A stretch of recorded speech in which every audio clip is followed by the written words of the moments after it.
تہجد کا بہتر طریقہ سنت یہ ہے کہ پہلے نیند کی جائے، تھوڑی دیر سوئے جائیں، پھر اس کے بعد رات کے آخری حصے میں اٹھ کے آپ نماز پڑھیں، اور اس میں نبی صلی اللہ علیہ وسلم سے مختلف رکعتیں منقول ہیں جی تو بہتر یہ کہ 8 رکعتوں کا معمول بنایا جائے، لیکن اگر کوئی 2 رکعت پڑھتا ہے، 4 پڑھتا ہے، 6 پڑھتا ہے، وہ بھی جائز ہے، اور اس سے 8 سے زیادہ بھی پڑھ سکتا ہے۔ اور وطر جو ہے تہجد کے بعد پڑھے جائیں، اگر جس کو یقین ہو کہ تہجد میں اٹھے گا وہ، ٹھیک تو اس کو چاہیے کہ وطر وہ تہجد کے بعد پڑھے، اور اگر آپ کو ڈاؤٹ ہے کہ پتہ نہیں آنکھ کھلے گی نہیں کھلے گی تو پھر وطر پہلے پڑھ لیں ٹھیک ہے۔ اور پھر تہجد رات کے آخری حصے میں اٹھ کے پڑھ لیں۔ میں ایک واقعہ سناتا ہوں، شاید حضرت ڈاکٹر عبدالحی رحمہ اللہ وہ ہے یا مولانا عاشق الہی رحمہ اللہ کا، وہ بزرگوں میں سے کسی ایک بزرگ کا واقعہ ہے۔ ان کا تہجد کا معمول تھا، روزانہ پابندی سے تہجد پڑھا کرتے تھے۔ ایک دن بیمار بھی تھے، تھکاوٹ بھی تھی، تو فرماتے ہیں کہ بیماری اور تھکاوٹ کی وجہ سے تہجد میں جب آنکھ کھلی تو اٹھنے کا دل نہیں چاہا۔ اب یہ پورا واقعہ ذرا غور سے سنو اور اپنے اوپر فٹ کرو۔ اچھا، ان کا تہجد کا پروگرام ہوتا تھا تو غالباً مصلی پہلے سے رات کو بچھا کے رکھتے تھے، ورنہ شیطان نے یہ ورغلاتا ہے، ابے ابھی اٹھو گے، ابے پھر جا کے مصلی تلاش کرو گے، ابے پھر یہ چھوڑو یار، تو یہ سارے انتظامات پہلے سے کر کے رکھا کرو۔ تو وہ انہوں نے کہا کہ سستی ہو رہی ہے، اٹھا نہیں جا رہا، نیند بھی آ رہی ہے، کیا کریں؟ اب شیطان کا مقابلہ شروع، شیطان با مقابلہ انسان، کیا خیال ہے؟ اور یہ مقابلہ انسانوں کے ساتھ ہی ہوتا ہے، جو شیطان جیسے شیطان ہوتے ہیں نا، ان سے شیطان کو مقابلے کی ضرورت نہیں ہوتی۔ وہ کہتے ہیں ویسے ہی پڑا ہوا ہے، میرے کہے بغیر ہی پڑا ہوا ہے، کیا خیال ہے؟ میرے کہے بغیر ہی پڑا ہوا ہے، مجھے پڑے ہوئے کو اٹھانے کی چندہ ضرورت نہیں ہے۔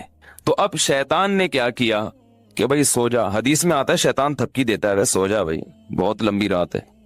تو فرماتے ہیں کہ میں اب شیطان سے مقابلہ کیسے کروں، نفس سستی ہے، تو میں نے نفس کو سمجھانا شروع کر دیا اور شیطان کو ٹوپی کرانا شروع، یہ ٹوپی کے میرے الفاظ ہیں، ان کے نہیں ہیں۔ شیطان کو کیا شروع کر دی؟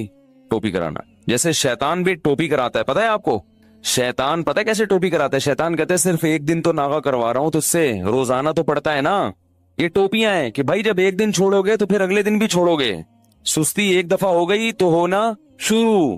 پھر شیطان یہ بھی ٹوپی کراتا ہے، کوئی فرض تھوڑی ہے تہجد، تو آج سنتیں چھڑوا رہا ہے، کل فرض چھڑوائے گا۔ فرض کیسے چھڑوائے گا؟ بولے گا چھوڑ دے، توبہ کر لینا، توبہ تو قبول ہو جاتی ہے نا بھائی، کتنا بڑا گناہ ہو جائے توبہ تو قبول ہو جاتی ہے۔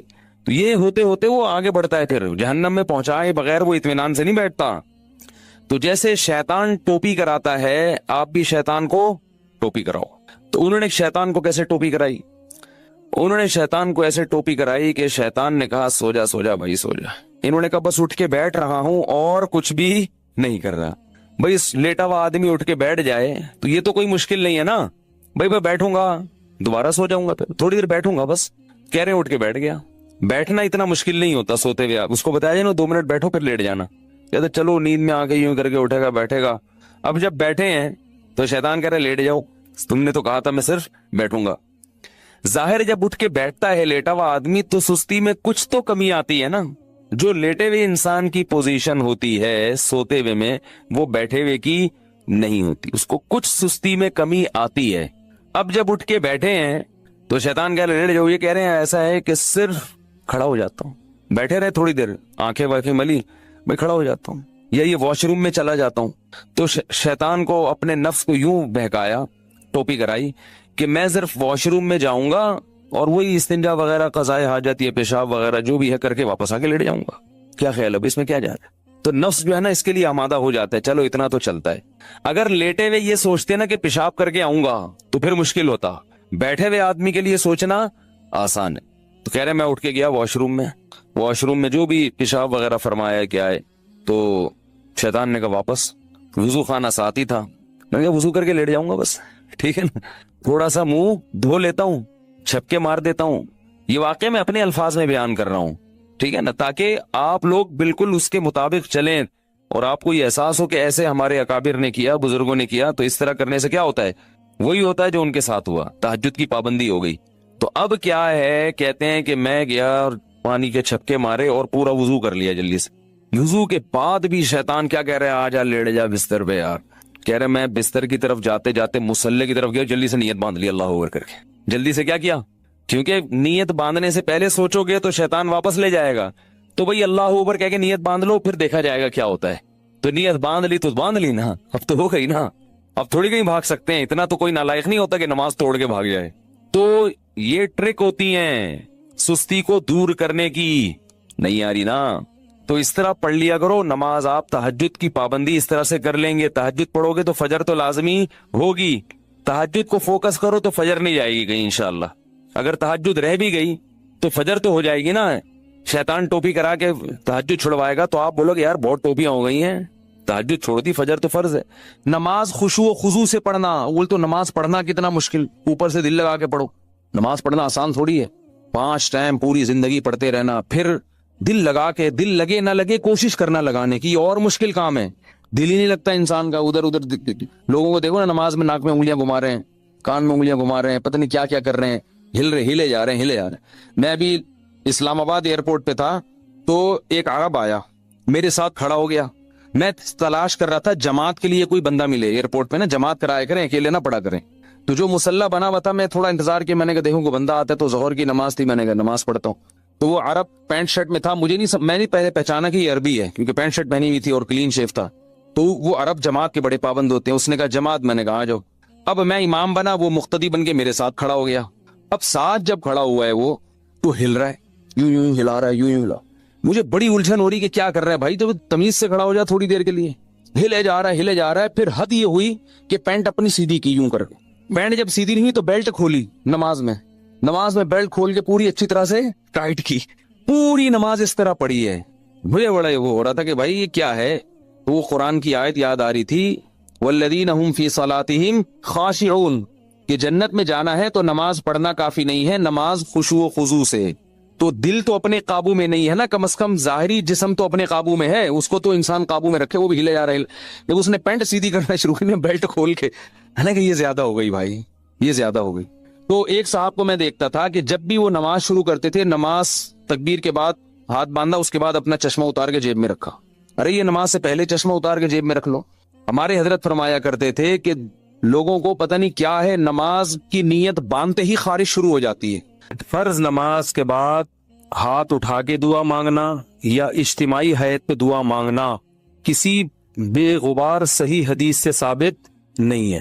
کسی بھی صحیح حدیث سے, ایک روایت ہے جو ذرا کمزور ہے, جس میں آتا ہے کہ ایک دفعہ نبی صلی اللہ علیہ وسلم نے فرض نماز کے بعد ہاتھ اٹھائے ہیں, مگر وہ روایت کمزور ہے. اور اگر اس کو صحیح مان بھی لیا جائے تو ایک دفعہ. سمجھ میں آ رہی بات؟ تو کتنی دفعہ؟ ایک دفعہ. اصول فقہ کی کتابوں میں لکھا ہوا ہے, تو چاروں مذاہب کی فقہ کی کتابوں میں, کہ حدیث اگر کوئی عمل کثرت سے کیا جاتا ہو اور اس کا نقل کرنے والا صرف ایک ہو, تو یہ بات بھی حدیث میں شک پیدا کر دیتی ہے. ایک دفعہ اگر نبی صلی اللہ علیہ وسلم نے کیا ہے تو پتہ یہ چلا کہ اور وہ بھی اجتماعی نہیں, انفرادی طور پر. سمجھ میں آ رہی ہے بات؟ انفرادی طور پر. تو آپ بھی کبھی کبھار انفرادی طور پر رفع الیدین کر لیں.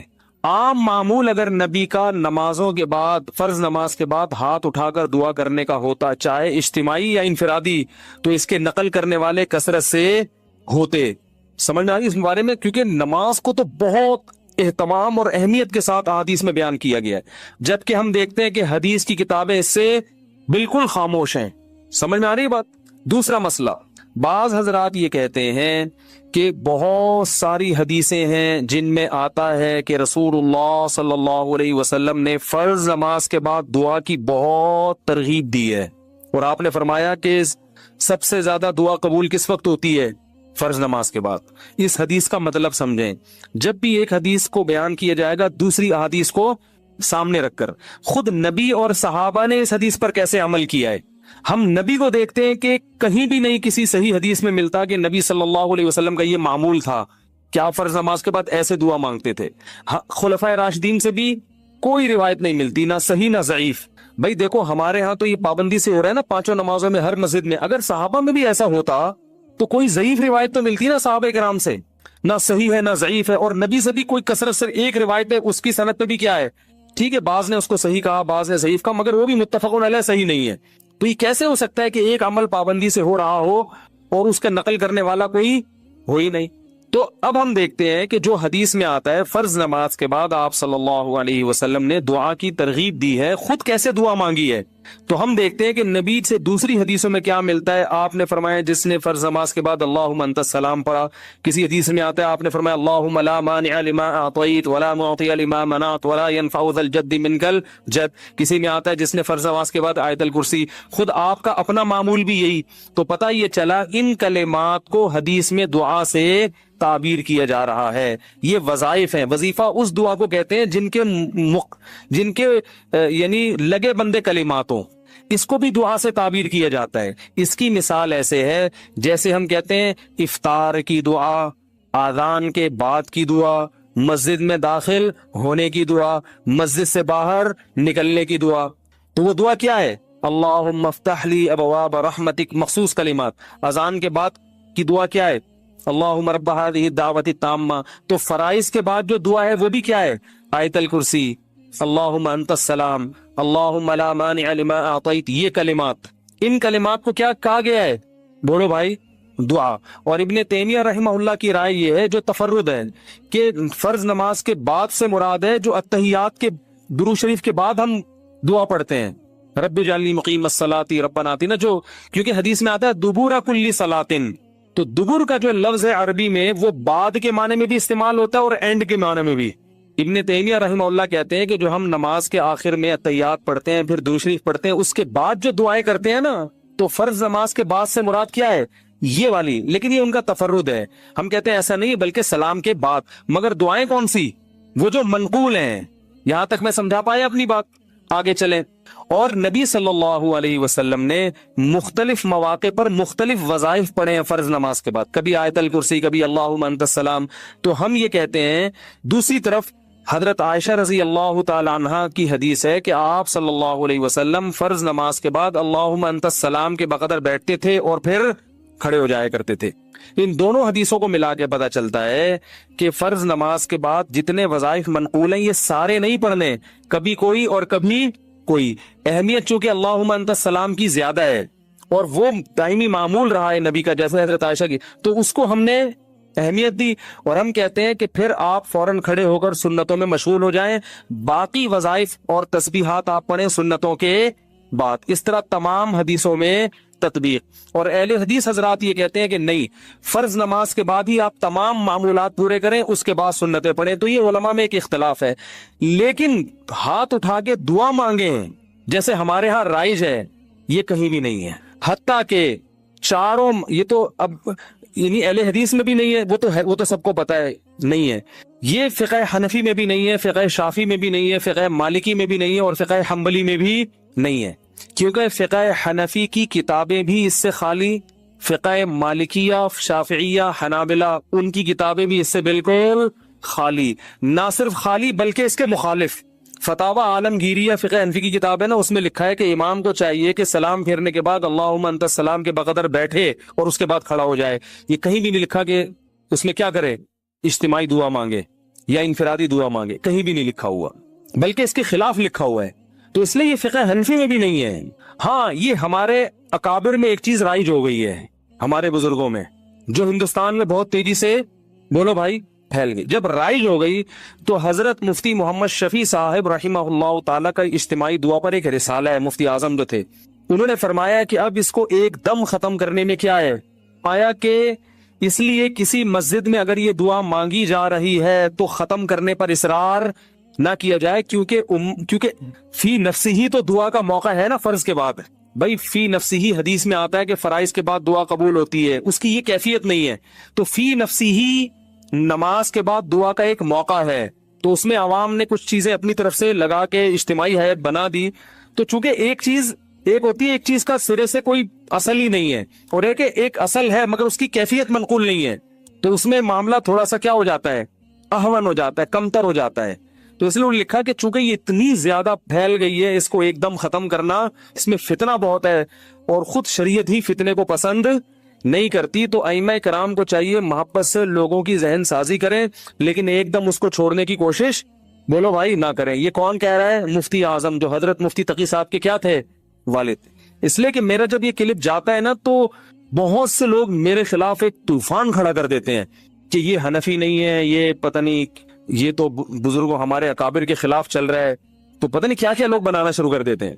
تو ہمارے اکابر قرآن و سنت کے فالوورز تھے، لیکن اگر کسی اکابر نے کوئی چیز کر دی ہے تو اب یہ تو نہیں کہ اس کو آپ نے لازمی قرآن و حدیثی کے مطابق کرنا ہے کیونکہ ہمارے بزرگ نے کر دی ہے، ایسا تھوڑی ہوتا ہے۔ کسی بزرگ سے بھی تو خطا ہو سکتی ہے، بڑے بڑے علماء سے خطا ہوئی ہے۔ میرے شیخ و مرشد مفتی رشید احمد صاحب، جن سے میں اتنے سال بیعت کا تعلق رہا، تو ایسا الفتاوی میں ان کے بعض مسائل سے ہم نے رجوع کیا ہے، ہم نے کہا یہ حضرت کی رائے تھی مگر ہم اس سے متفق بولو بھائی نہیں ہے، تو اب اس کا یہ مطلب کہ ہم اکابر کو نہیں مانتے، اور ہمارے شیخ نے بعض چیزوں میں اپنے شیخ سے اختلاف کیا ہے۔ تو یہ تو علماء میں ہر دور میں چلا آ رہا ہے کہ امام ابو یوسف نے بعض چیزیں امام ابو حنیفہ کی نہیں مانی، تو کیا مطلب وہ امام حنیفہ کو ہی نہیں مانتے تھے؟ تو اگر بعض اکابر، سب نہیں، اگر ہم اپنے کسی بعض اکابر سے کوئی مسئلے میں اختلاف کر لیتے ہیں تو اس کا یہ مطلب نہیں ہے کہ ہم ان اکابر کو گمراہ سمجھنے لگے ہیں۔ بعض لوگ کہتے ہیں آپ کا علم زیادہ تھا، یہ ان علماء کا علم زیادہ تھا، تو میں ان سے کہتا ہوں آپ کا علم زیادہ ہے، مفتی شفیع صاحب کا علم زیادہ ہے نا۔ تو ایسا تھوڑی ہے کہ میرا تفرد ہے، تو حضرت مفتی شفیع صاحب رحمہ اللہ کی بھی رائے تھی۔ مفتی رشید احمد صاحب بھی بہت بڑے عالم تھے، حضرت مفتی شفیع صاحب کے نائب تھے وہ فتوے میں، ان کا پورا ایصل الفتاوی میں ایک رسالہ ہے کہ فرائض کے بعد رفع الیدین سے دعا نہیں ہے، پورا رسالہ لکھا ہے انہوں نے، تو وہ بھی تو ہمارے اکابر ہی میں سے ہی تھے۔ تو ہاں یہ کہہ سکتے ہیں کہ اکابر میں اس مسئلے میں کیا ہے، اختلاف ہے، تو ٹھیک ہے، آپ کو جس کی رائے زیادہ بہتر لگے آپ اس کی رائے کو فالو کریں، دوسرے کی رائے پر طنز نہ کریں۔ آپ کو اگر میری رائے غلط لگتی ہے تو آپ ان اکابر کی رائے کو فالو کریں، ہم پہ طنز نہ کریں، اور ہمیں اگر یہ رائے صحیح لگتی ہے تو ہم اس رائے کو فالو کریں۔ میں کبھی اس مسئلے پہ کسی دوسرے بزرگوں یا اکابر پر طنز نہیں کرتا۔ مجھے لوگ آ کے بتاتے ہیں کہ فلاں مسجد کے امام اجتماعی دعا کراتے ہیں، میں کہتا ہوں بھائی ٹھیک ہے، وہ اپنی رائے ہوگی ان کی، اس کی وجہ سے نہ اس امام کی توہین جائز، بلکہ میں تو یہاں تک کہتا ہوں میری مسجد میں بھی جب مؤذن صاحب پڑھاتے ہیں نماز تو وہ اجتماعی دعا کراتے ہیں۔ مؤذن صاحب میں نے کبھی آپ کو منع کیا؟ میں اس لیے منع نہیں کر رہا، میرے مقلد تھوڑی ہیں، یہ کہہ سکتے ہیں بھائی فلاں امام بھی کر رہے ہیں، فلاں بزرگ بھی کر رہے ہیں، فلاں وہ عالم، وہ آپ سے بڑے عالم ہے وہ کر رہے ہیں، تو یہ میرے تھوڑی مقلد ہیں، تو میں کیا کہوں گا بھائی؟ جب ایک اتنے بڑے عالم کو فالو کر رہے ہیں تو میں کیا کہہ سکتا؟ میں اپنی رائے دلائل کی دنیا میں پیش کر دوں گا، بھئی یہ سمجھ میں آ رہی ہے ٹھیک ہے، نہیں آ رہی ہے تو بھی ٹھیک ہے، کوئی اتنا بڑا ایشو نہیں ہے کہ جس پہ ہم ایک دوسرے کے خلاف مناظرے کریں، فتوے دیں۔ ساری مسجدیں جتنی بھی ہیں سب میں اجتماعی دعا ہوتی ہے، لوگ مجھے آ کے بتاتے ہیں وہ تو کر رہے ہیں، کہتا ہوں بھائی وہ بھی سنت ہی کو اپنے لحاظ سے فالو کر رہے ہیں، اللہ نے ان کو جتنا علم دیا، جتنی سمجھ دی، اور جو ان کے بس میں تھا اس کے حساب سے ان کو یہ صحیح لگا تو وہ اس کو فالو کر رہے ہیں۔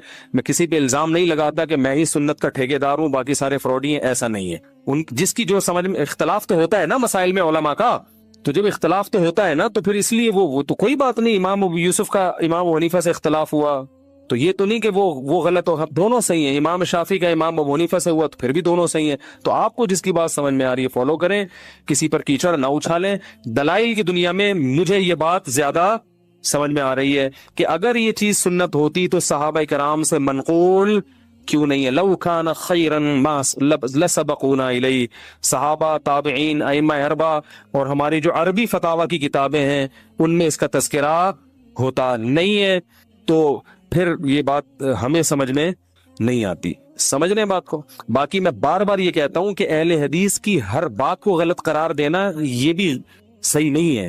بعض لوگ نے کیا کیا، چونکہ اہل حدیث نے کہا ہے لہذا غلط ہی ہوگا، تو یہ موقف بھی غلط ہے۔ لا یجرمنکم شنآن قوم علی الا تعدلوا، قرآن کہہ رہا ہے ایمان والو کسی قوم کی دشمنی تمہیں اس بات پر نہ ابھارے کہ تم حق کا دامن چھوڑ دو۔ اگر اہل حدیث نے کوئی بات درست کی ہے تو آپ کو ماننی چاہیے، غلط کی ہے تو آپ کو بتانا چاہیے۔ ہم اس بھی تو اہل حدیث کی بہت سی چیزوں کو ہم غلط بھی کہتے ہیں، لیکن بہت سی چیزوں کو ہم صحیح بھی کہتے ہیں، اور بہت سی چیزوں کو ہم یہ کہتے ہیں کہ اس میں دونوں طرف احتمال ہے، دونوں رائے، اجتہادی مسئلہ ہے، یہ بھی صحیح ہو سکتا ہے وہ بھی صحیح ہو سکتا ہے، تو اعتدال کا جو راستہ ہے نا وہ نہیں چھوڑنا چاہیے۔ تو میں کیوں مانگتا ہوں؟ پہلی بات، میں اجتماعی نہیں مانگتا، میں فرض کے بعد اجتماعی دعا نہیں مانگتا، میں اللہم انت السلام پڑھتا ہوں صرف، اور رفع الیدین ہلکا سا کرتا ہوں کیونکہ لوگوں میں تحمل نہیں ہے۔ اگر میں نے یہ بھی نہیں کیا تو اگلی نماز میں پبلک شارٹ کر دے گی مجھے، چلو کوئی بات نہیں، شارٹ کر رہے گی تو کیا ہوگا، دین کا سارا سلسلہ کیا ہو جائے۔ کسی اور مسجد میں جائیں گے تو وہاں بھی شارٹ، تیسری مسجد میں گئے وہاں بھی، تو شارٹ ہوتے ہوتے نتیجہ کیا نکلے گا؟ اپنا ایک الگ فرقہ جو لوگ کر رہے ہوتے لاؤنج ہو رہا ہوگا، اور اس کا نام کیا ہوگا؟ اجتماعی دعا بدعت، یہاں سے شروع ہوگی۔ تو امت کو ایک ایسے کام میں لگائیں گے جس کی شریعت میں کوئی خاص اہمیت بولو بھائی نہیں ہے۔ تو چونکہ فی نفسی ہی فی نفسی ہی ایک چیز جائز ہے، اس کو سنت سمجھنا غلط ہے. تو فی نفسی جب ایک چیز کا جواز ہے اور فی نفسی موقع بھی ہے تو اس گنجائش سے فائدہ اٹھاتا ہوں کہ بھائی چلو فی الحال اتنا کر لو انفرادی، اور اللہم انت السلام پڑھو اس میں، اور تھوڑی دیر رفع الیدین کر لو، عوام کو باقی سمجھاتے رہو. جب یہ مسجد کے نمازیوں میں تحمل پیدا ہو جائے گا، ہم بڑے ہو جائیں گے، بزرگ بن جائیں گے، سفید داڑھی ہو جائے گی، عمر کمر جھک جائے گی، ہم سے بڑے بڑے اکابر دنیا میں موجود ہیں، لوگ کہہ رہے ہیں بھائی ہم ان سے فتویٰ لیں گے آپ سے کیوں لیں، تو ان کو میں نہیں سمجھا، ان لوگوں کو میں بھی اس بات پہ قائل نہیں کر سکتا. تو جب ہم بوڑھے ہو جائیں گے اگر زندہ رہے تو پھر ایک لوگوں کو ہوگا کہ بھائی یہ بھی ایک بزرگ بن چکے ہیں، اب پتہ نہیں وہ دن آئے گا کہ نہیں آئے گا، لیکن اگر ایسا ہو گیا تو پھر ہم چھوڑ دیں گے. مفتی ظہر علی صاحب کی طرح بولیں گے یہ جائز ہے یہ ناجائز ہے، کسی کے باپ میں دم میں تو کر کے دکھا دیں. ٹھیک ہے، حضرت مفتی ظہر علی صاحب جو ہیں وہ جب فتویٰ دیتے ہیں تو ان کی مسجد بھی ذاتی ہے، ان کے مقتدی بھی اخپل ہیں، اپنے ہیں، کسی کی پرواہ بھی نہیں کرتے. فتویٰ دیا، سمجھ میں آیا ٹھیک ہے، نہیں آیا دفعہ یہاں سے چل نکل، تو ہم کہاں جائیں گے بھائی. اب آپ کہہ سکتے ہیں یہ تو دین بیچنا ہوا ہے، یہ تو کیا ہوا کیونکہ کلپ آئے گا فوراً، یہ تو دین، یہ دین بیچنا نہیں ہے. دین کا کام بڑے کام کرنے کے لیے چھوٹے مسائل کو برداشت کرنا. اگر ہمیں مسجد نکال دے یا ادھر سے بھی نکل جائیں تو ہمیں دنیاوی لحاظ سے فائدہ ہی ہوگا، نقصان نہیں ہوگا. سب سے پہلے میں اپنا بزنس کروں گا، ٹھیک ہے نا، بزنس کمپنی بنا کے ٹائٹ طریقے سے کیا کروں گا جو میں ابھی نہیں کر سکتا، اپنے کاروبار کو ٹائم نہیں دے سکتا تو میں کاروبار کو ٹائم دوں گا، نوٹ چھاپوں گا تمیز سے بیٹھ کے جو ابھی نہیں چھاپ سکتا میں. تو یہ مصلحت جو میں اختیار کر رہا ہوں اپنی ذات کے لیے نہیں بلکہ تاکہ دین کا کام ہوتا رہے. اور دوسرا لوگوں سے وہ بات جو لوگوں کی مینٹل اپروچ سے اوپر ہوتی ہے، حدیث میں آتا کلم الناس علی قدر عقولہم، لوگوں کی مینٹل اپروچ سے اوپر باتیں نہ کرو. تو یہ مسئلہ پبلک کی مینٹل اپروچ سے کیا بن چکا ہے اوپر، کیونکہ بہت سارے علماء کر رہے ہیں تو اب لوگ کہیں گے یار وہ علماء نہیں ہے، تو پھر یہی ہے کہ بھائی چلو درمیانی راہ اختیار کرو، چلاؤ بس. تو اس لیے ہم یوں کرتے ہیں اللہم انت السلام و منک السلام و تبارکت یا ذا، چلو اس سے کیا ہو رہا ہے یار. اور بیانات میں بتاتا رہتا ہوں کہ اتنا بھی ثابت نہیں ہے، کبھی کبھار کر لے تو ٹھیک ہے، کبھی کبھار رفع الیدین بھی ٹھیک ہے، کبھی کبھار لوگوں کو اجتماعی دعا بھی ٹھیک ہے، لوگوں کو تعلیم دینے تو احیاناً تو ٹھیک ہے. اس کا معمول بنا لینا، اتنا معمول کہ جو نہ کرے اس کو لوگ ملامت کریں، بلکہ معمول بھی اس حد تک غلط نہیں ہے کہ چلو ایک آدمی کو ہاتھ اٹھا کے دعا میں زیادہ دل لگ رہا ہے تو مانگ لے، تو پابندی بھی تو نہیں ہے نا، لیکن اتنا اس پہ التزام کہ نہ کرنے والے کو ملامت کی جائے. مسجدوں میں جو اجتماعی دعائیں ہر نماز کے بعد ہو رہی ہیں اس کو بھی غلط نہیں کہیں گے. غلط کیا ہے؟ جو نہیں مانگے اس کو کیا کہتے ہیں؟ اس پہ ملامت ہوتی ہے. یہ بہت غلط چیز ہے. تو اس لیے اگر اہل حدیث کے ہاں نہیں ہوتی تو اچھی بات ہے، چاہے ہمارے ہاں بھی نہ ہو. مفتی رشید احمد صاحب کے ہاں ہم نے کئی سال رہے ہیں، ایک نماز کے بعد بھی انہوں نے کبھی دعا نہیں منگوائی، کبھی بھی نہیں. اور رفع الیدین سے بھی دعا نہیں کرتے تھے. باقی پھر سنتوں کے بعد اپنی دعا مانگتے تھے گھنٹوں گھنٹوں.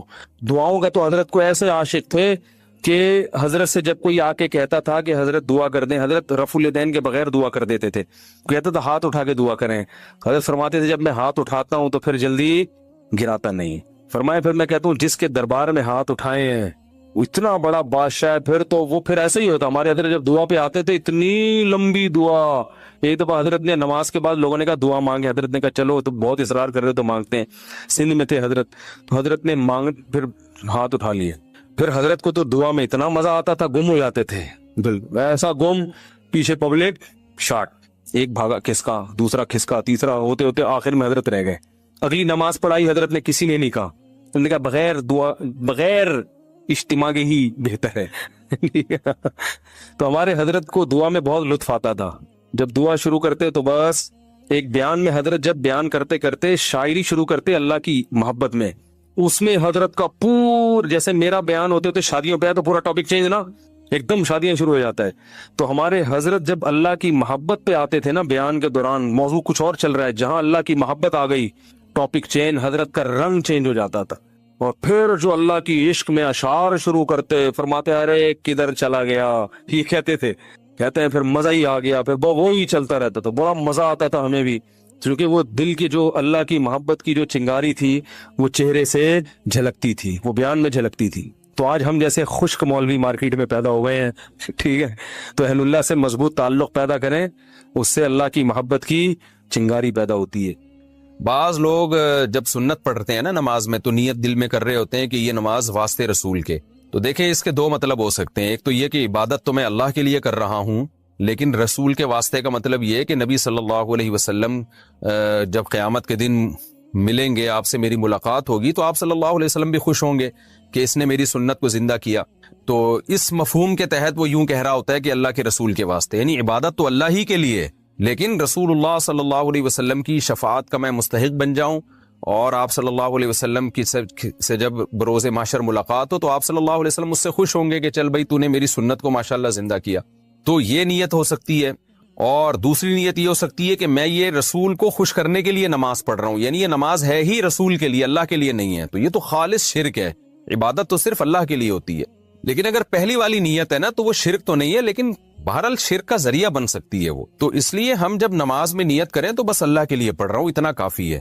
باقی نبی صلی اللہ علیہ وسلم تو بروز محشر جب آپ کے علم میں یہ بات لائی جائے گی کہ یہ سنتوں کو بھی زندہ رکھتا تھا، تو آپ صلی اللہ علیہ وسلم کی رضا تو ہمیں انشاءاللہ ملے گی، اور آپ صلی اللہ علیہ وسلم کی شفاعت کا ذریعہ یہ چیز بنے گی، اور حوض کوثر سے پانی پینے کا ذریعہ بنے گی. تو ایسی نیت کرنا جس میں شرک کا وہم بھی ہونا، اس نیت سے ہمیں اجتناب کرنا چاہیے، کیونکہ عبادت ہے نا. عبادت میں پھر شرک میں اور توحید میں بڑا باریک سا فرق رہ جاتا ہے. تو عبادت کو ایسی نیت ہو کہ بالکل آپ اس کو ایکسپلین کر سکیں. تو ایسے مبہم الفاظ نیت میں نہیں کہنے چاہیے، نہ سوچنے چاہیے. تو سیدھا سیدھا نیت کریں، بس اللہ کے لیے میں نماز پڑھ رہا ہوں، بس اتنی نیت کافی ہے. پہلے سوال ہے جی محمد صاحب محمد صاحب کی طرف سے جو انڈیا سے ہیں، کیا نماز میں نیت کے لیے یہ کہنا ضروری ہے کہ میں 4 رکعت فرض نماز پڑھ رہا ہوں، منہ میرا کعبہ شریف کی طرف امام صاحب کے پیچھے، یا دل میں ہی پتا ہو کہ آپ 4 رکعت فرض پڑھ رہے ہیں تو یہ بھی کافی ہوگا؟ دیکھیں یہ کہ منہ میرا کعبہ شریف کی طرف اور اس امام کے پیچھے، تو منہ تو کعبہ شریف کی طرف ہوتا ہے تو نماز ہوتی ہے، اس لیے اس کی نیت ضروری نہیں ہے. باقی یہ کہ امام کے پیچھے میں دل میں اتنا ارادہ کافی ہے کہ میں جماعت سے نماز پڑھ رہا ہوں، اب اکیلا نہیں پڑھ رہا. بعض دفعہ انسان صف میں کھڑا ہوتا ہے اپنی نیت باندھ لیتا ہے، تو دل میں بس اتنا ارادہ ہوتا ہی ہے. جب آپ صف میں کھڑے ہیں تو اور کیا کرنے کے لیے کھڑے ہیں؟ اپنی نماز تھوڑی پڑھنے کے لیے کھڑے ہیں. تیسرا مسئلہ یہ کہ 4 رکعت فرض پڑھ رہا ہوں، 2 رکعت فرض پڑھ رہا ہوں، یہ نیت لغو ہے. آپ فجر کے 2 فرض پڑھ رہے ہیں اور آپ نیت یہ کریں میں 4 پڑھ رہا ہوں، تو بھی فجر کے 2 ہی ہوں گی، اس سے کوئی فرق نہیں پڑے گا، کیونکہ وہ اللہ کی طرف سے پہلے سے 2 رکعت متعین ہے. آپ کے 4 کہنے سے وہ فرق نہیں پڑے گا. ظہر میں آپ نے یہ نیت کر لی کہ میں ظہر کی 2 رکعت پڑھ رہا ہوں، تو بھی نماز آپ کی ہو جائے گی، کیونکہ ظہر کی 4 رکعت ہوتی ہیں، 2 ہوتی نہیں ہیں.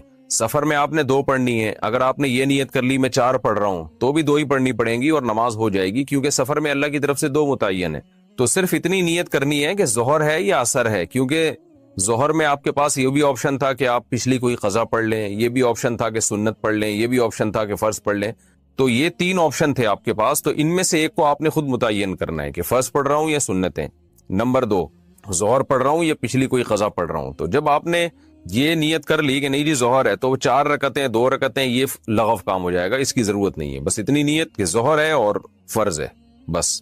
یعنی فرض سے میری مراد کہ ظہر ہے، آج کی ظہر ہے، یہ بھی ضروری نہیں کہ فرض ہے، کیونکہ ظہر تو ہے ہی فرض، تو سنت نہیں ہے.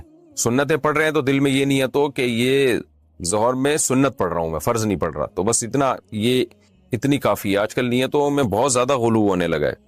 نماز میں نیت ضروری ہے یا تکبیر کہنا کافی ہے؟ فرض نماز میں نیت کرنی ہوگی یا صرف اللہ اکبر بولنا ہوگا؟ اگر نیت کرنی ہوگی تو وہ اردو میں کریں یا عربی میں کریں. سلمہ صاحبہ دبئی سے، دیکھیں نیت نماز میں ضروری ہے، لیکن نیت دل کے ارادے کا نام ہے، اور دل میں ارادہ انسان اپنی زبان میں ہی کرتا ہے جو اس کی مدر لینگویج ہے. بس دل میں نیت کرتا ہے میں نماز پڑھ رہا ہوں، تو بس اتنا کافی ہے. پھر جو نماز ہے اس کی نیت کر لیں، ظہر کی ہے تو ظہر کی نیت کر لیں، عصر کی ہے تو عصر کی، فرض کی ہے تو فرض کی کر لیں.